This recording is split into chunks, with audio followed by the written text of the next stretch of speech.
काफी चर्चा। देखिए, अपोजिशन का ही एक माननीय सदस्य बोल रही है, आप सब लोग अपना विषय बुलाते सलाह की। Please be seated, all the members request, please be seated, please be seated. क्या कर रहे हैं आप? एक महिला सांसद बोल रहे हैं। टाइम मत काटिएगा प्लीज मेरा। हाँ नहीं, टाइम नहीं, आप बोलो, बोलिए। आपका सहयोगी को बोलिए बैठने के लिए। सर हमारा तो अकेला चलो है, तो अकेला चलो है। अच्छा, ये भी ठीक है। अध्यक्ष महोदय धन्यवाद, आपने मुझे बोलने का मौका दिया। और बहुत गंभीर स्थिति है, संवेदनशील मुद्दा है, और जैसे कि पिछले प्रवक्ताओं ने भी बोला है, मैं पहले से ये स्पष्ट करना चाहती हूँ कि व्यक्तिगत तौर से श्री ओम बिरला जी के प्रति मेरा कोई आक्रोश या कोई विरोध नहीं है। Sir, there is nothing which is driven out of personal grievance, but it's certainly our expectations of the honourable chair and the values and principles of fairness and impartiality with which it should be integral to its functioning. Sir, काफी चर्चा already हो चुकी है, so now let us cut the long story short and come straight to the point. The problem, Speaker, sir, is that there is hardly any democracy left in this country, be it social, be it religious, be it electoral, be it political, or be it parliamentary. Or should I say that it is practiced only when it is most convenient to the ruling party. Sir, 2014 के पहले सदन कैसे चलता था उस पर मुझे ज़्यादा ज्ञान नहीं है, क्योंकि मैं तब वहाँ थी नहीं। But in the past 2 years, I have seen ideologies being sidelined, opinions being crushed, and voices of the opposition being throttled in broad daylight in this country and within the 4 walls of this august house. हम दूसरों के हक के लिए क्या लड़े sir, जबकि विपक्ष के सांसदों को खुद अपने हक के लिए सदन में लड़ना पड़ रहा है। पिछले 7 सालों से आपने डेप्यूटी स्पीकर का पोस्ट खाली रखा, क्यों? क्योंकि आप नहीं चाहते कि इस तरफ से कोई उठकर उस चेयर में बैठे। So there is no scope for a healthy discussion और अ डिबेट। एक साल में कितनी बार ये संसद मिलती है? The number of sittings have been reduced drastically. 2009 से 2014 के बीच 15th लोकसभा में 356 दिन ये हाउस चली, सालाना 61 दिन, और 2019 से 2024 के बीच 5 साल में सिर्फ 274 दिन, average 55 days yearly, making it the shortest full term Lok Sabha since 1952। 2025 के मॉनसून सत्र में निर्धारित 120 घंटों में सिर्फ 37 घंटे लोकसभा और सिर्फ 41 घंटे राज्यसभा की कार्रवाई चली। 2025 में टीएमसी के राज्यसभा के माननीय सांसद श्री डेरेक ओब्रायन जी ने प्राइवेट मेंबर्स बिल के माध्यम से ये प्रपोज किया कि एटलीस्ट सालाना 100 दिन ये सदन बैठे। सर, ये सिर्फ विपक्ष का, हमारा प्रेरोगेटिव नहीं हो सकता, ये ट्रेजरी बेंच का भी प्रेरोगेटिव होना चाहिए और इस माननीय चेयर का भी प्रेरोगेटिव होना चाहिए।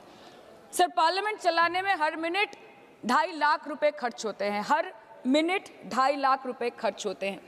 2014 से लेकर 2024 के शीतकालीन सत्र तक कुल मिला के 2200 मिनट, 92 दिन और 3,300 करोड़ रुपए का लॉस हुआ। क्यों?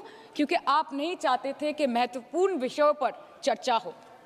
अध्यक्ष जी, ये चेयर का काम है निश्चित करना कि ये सदन चले, ये विपक्ष का काम है सवाल उठाना, और ये सत्ता पक्ष का काम है कि वो हर सवाल का जवाब हर उस इंसान को दे जिसके टैक्स के पैसे से ये सदन चलता है। परंतु ये बोलते हुए मुझे खेद है कि सरकार ने इस देश के पॉलिसी मेकिंग प्लेटफॉर्म को अपना एडवर्टाइजमेंट पोर्टल बना दिया है, and they are the opposition and this august house to blow their own whistle, and they are trying to parliamentary democracy by rendering institutions toothless.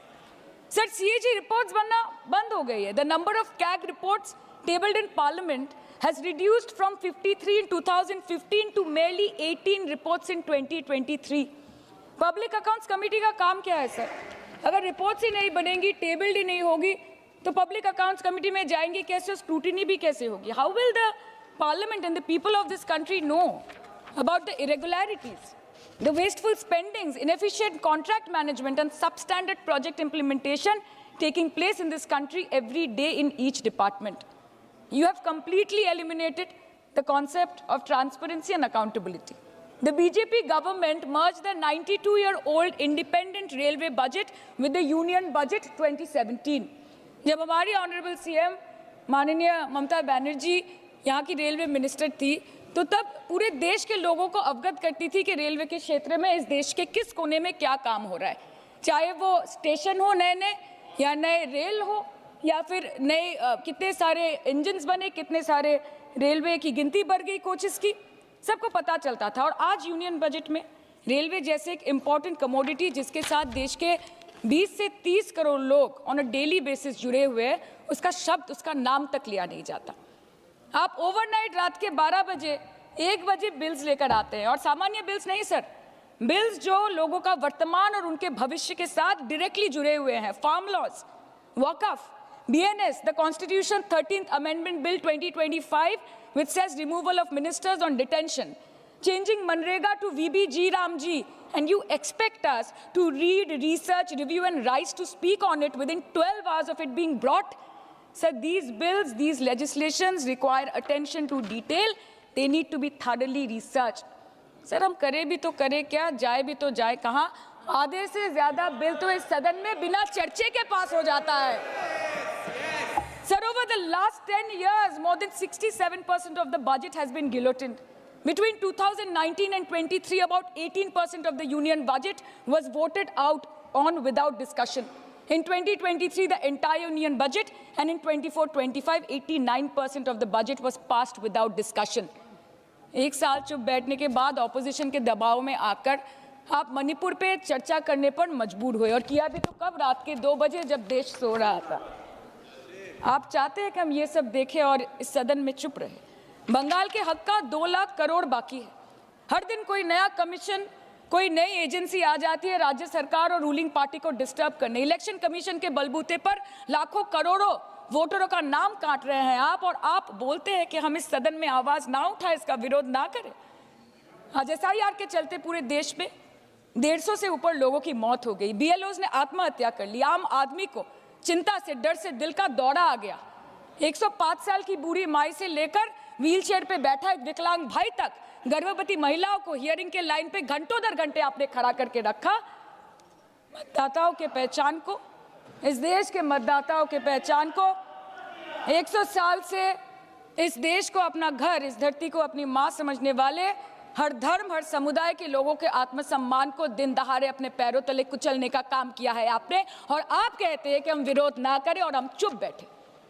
Sir बाहर विरोध करते हैं तो FIR होगा, ED CBI होगी, कार्रवाई होगी, और सदन के अंदर प्रोटेस्ट करें तो सस्पेंड कर देंगे। सर हमारे साथी आज भी मकर द्वार पे बैठे हैं बाहर सस्पेंड होके। 2023 के विंटर सेशन में 141 ऑपोजिशन MPs को एक साथ सस्पेंड कर दिया गया था, और करने के बाद भारतीय न्याय संहिता लेकर आए एक नया क्रिमिनल लॉ जो पूरे देश के क्रिमिनल कोड के प्रोसीजर को बदल देता है, जो स्टेट्स के लॉ एंड ऑर्डर को डायरेक्टली अफेक्ट करता है। सर बाहर भी बुलडोजर चलाएंगे और सदन के अंदर भी बुलडोजर चलाएंगे? सर ऐसा नहीं होता है।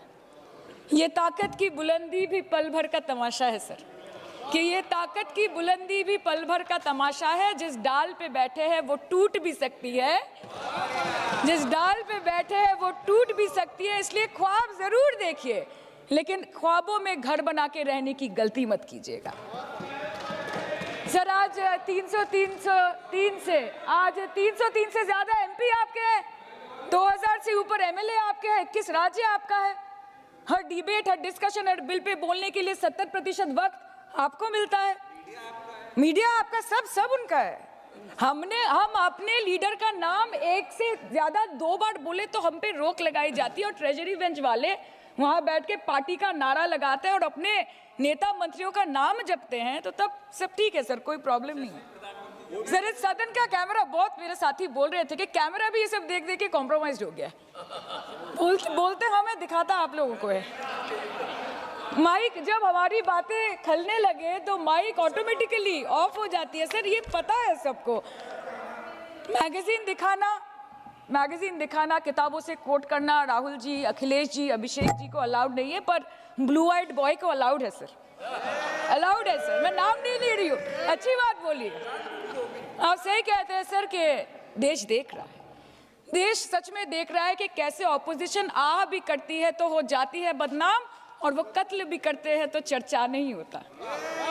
और हम मानते हैं कि LOP का सलाहकार कोई नहीं है सर, परंतु प्रधानमंत्री जी का सलाहकार बनके उनको सदन में आने से रोक दिया ये कहकर कि महिला सांसदों से उनको खतरा है। सर, आपने तो हमको देशवासियों के सामने आतंकवादी बना दिया, और जबकि असली आतंकवादी इस देश में साइकिल चला के घुस जाते हैं और पैदल वापस चले जाते हैं, आप उनको रोक नहीं पाते। भारत पे चीन का आग्रासन आप रोक नहीं पाते। भारत किससे तेल खरीदेगा, कितने दिनों के अंदर खरीदेगा, किससे दोस्ती निभाएगा, किससे दुश्मनी बरकरार रखेगा, कोई और देश का राष्ट्रपति हमें ट्विटर पे आके लेक्चर देता है, इंस्ट्रक्शन देता है, आप उसको रोक नहीं सकते। और सदन में हम सांसदों को रोक के you feed on your ego. Sir, कृपया इतना भरोसा रखिए कि लड़ाई नीतियों की है, विचारों की है, आपके और हमारे परिवारों की नहीं, इस देश के लोगों के अधिकार की है। हाँ, लड़ते हैं हम आपसे, हम लड़ते हैं आपसे, संविधान हाथ में लेके लड़ते हैं, हाथ में हमारे तलवार नहीं है सर। और सर, ये देश के लोग समझ गए हैं कि आपको महत्वपूर्ण विषयों पर बात नहीं करनी है, महत्वपूर्ण विषयों पर बात नहीं करनी है सर, के ऊपर चर्चा चल रहा है सर, पार्लियामेंटरी प्रोसीजर ये सर, मुद्दे पर भी आना कीजिए, चर्चा नहीं मुद्दे पर करनी है आइए, ठीक है। बेरोजगारी पे चर्चा नहीं करनी है, हाँ जी, शिक्षा पे नहीं करनी है, स्वास्थ्य पे नहीं करनी है, बजट पे नहीं करनी है, प्रदूषण, SIR, डिफेंस, विदेश नीति, नेशनल सिक्योरिटी पे नहीं करनी है, एप्स्टीन फाइल्स पे नहीं करनी है। मुद्दा है स्पीकर्स का रिमूवल, उसके ऊपर बैठ के सिर्फ वाह मोदी जी वाह करना है सर, कीजिए। पर आपसे विनती इतनी है कि डेमोक्रेसी को बचाइए और कृपया इस सदन को किसी पार्टी का पार्टी ऑफिस मत बनने दीजिए सर, यही दरख्वास्त है। क्योंकि ये सदन जैसे हमारे आदरणीय प्रधानमंत्री के लिए मंदिर है, वैसे हमारे लिए भी मंदिर है, और गणतंत्र हमारी पूजा है, संविधान हमारी गीता है। और इस मंदिर में बैठ के अगर कोई झूठ बोले और गीता पे हाथ रखे, कोई अन्याय करे, तो sir all India Trinamool Congress जो इस देश की 3rd लार्जेस्ट ऑपोजिशन है, that will surely not pander or surrender to your step motherly or should I say step fatherly attitude। अंत में अध्यक्ष महोदय मैं पुनः ये कहना चाहती हूँ कि ओम बिरला सर से व्यक्तिगत रूप से मुझे कोई भी विरोध नहीं है, और मुझे ये बुरा लग रहा है कहते हुए कि मैं पहली बार की सांसद हूँ और मेरे पहले टर्म में उनके विरोध में मुझे ये अविश्वास और अनास्था प्रस्ताव लाना पड़ रहा है। मैं चाहती हूँ कि उनकी चेहरे की हंसी सदैव बरकरार रहे, और इसी संदर्भ में मैं एक शेर कह के अपनी बात खत्म करना चाहती हूँ कि तू लाख बेवफा है मगर सर उठा के चल, कि तू लाख बेवफा है मगर सर उठा के चल, दिल रो पड़ेगा तुझे पशेमान देखकर। Thank you so much. Thank you.